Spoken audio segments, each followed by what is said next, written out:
Ruang mesin mobil memang kerap dianggap jadi tempat bersarang yang cocok bagi beberapa jenis binatang. Salah satunya adalah tikus. Akibat tikus yang kerap bersarang di sejumlah titik pada mobil, seperti di ruang mesin, tentu predator alaminya juga berkemungkinan untuk masuk ke tempat tersebut. Contohnya adalah ular.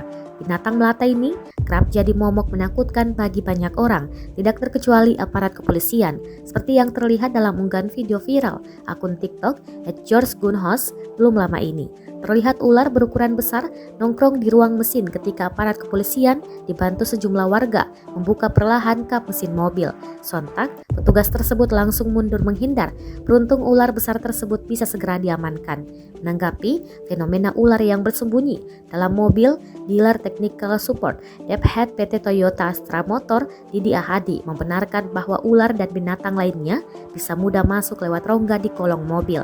Meski terdapat sejumlah mobil yang memiliki cover di bagian bawah ruang mesin, Didi menyebutkan masih ada rongga yang bisa dijadikan jalan masuk.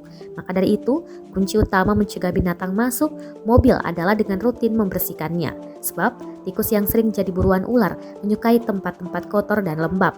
Tikus pun sering meninggalkan jejak berupa sampah di tempat yang kerap didatanginya. Dengan sering membersihkan mobil, termasuk pada ruang mesin, tikus, ular, dan binatang lainnya pun tidak akan datang mendekat.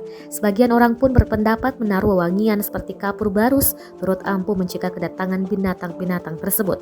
Namun Didi menyarankan, pastikan wewangian yang dipakai tidak mengandung zat yang mudah terbakar demi keamanan. Jika ragu, taruh wewangian tersebut tidak dekat dengan bagian mobil yang kerap menimbulkan panas, contohnya seperti radiator, exhaust, manifold, belt, dan sebagiannya.